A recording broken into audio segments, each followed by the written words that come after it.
In my current job, I'm the staff judge advocate for the base in Yokosuka, which means that I advise primarily the commanding officer of the base, but I also have a lot of other responsibilities to other commands that are there on the base, other people who work for the staff.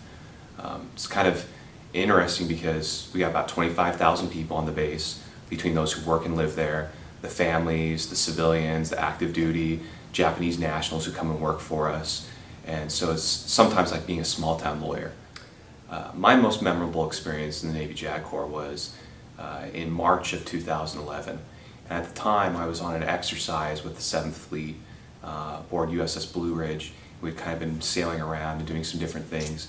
We pulled into Singapore, and that afternoon we got off for Liberty. So I went out with another attorney and we got a late lunch or early dinner out in town. And as we were sitting at this restaurant, we saw on these TV screens, giant monitors, something about an earthquake and tsunami in Japan. We were very interested. I was living in Japan. I wanted to know more. But the people at the restaurant all wanted to watch cricket.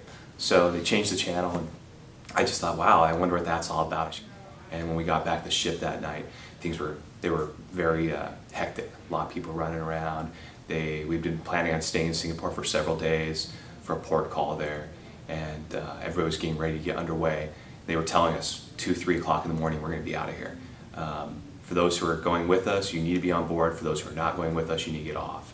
And so I spent a few more hours, packed up my things, got to the airport to get on a plane because I was supposed to fly back to Japan from Singapore. And when we got back to the base, it started a series of events. And that first few days, it wasn't as big a deal. There'd been this massive tsunami, but it was pretty much a couple hundred miles from our base. And so we knew there were things going on there. We knew there were disaster relief, humanitarian assistance operations that were starting.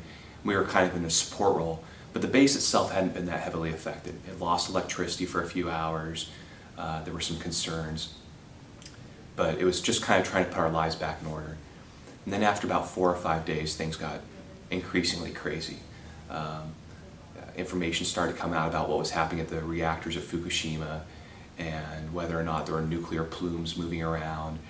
And we started really stepping up things a lot. And the intensity of the operations in the weeks that followed was something that was just amazing to watch. It was amazing to watch because just the dedication that people had and the courage they had, the willingness to just dedicate everything they had to that work.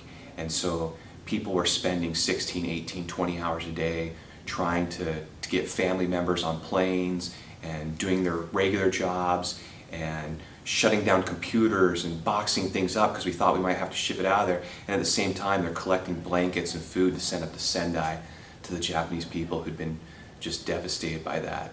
And to watch it unravel and just be part of that was so powerful. And it's something that will stick with me forever because it doesn't just stick with you for a little while and, oh wow, that was this really cool thing, but it changed who I was. It changed how I view the world and how I interact with other people. And one of the great things about my current job is that I have several Japanese people who work for me, who are what we call master labor contract employees. They're Japanese nationals who work for the US government. And I interact with Japanese people every day in my job. And just to be able to feel the partnership between the United States and Japan. We talk about the alliances that we have with other countries, but to be part of that and to feel it and to really work hand in hand with another country and to have so many same objectives and to feel the shared humanity and the same just goals is really a marvelous thing.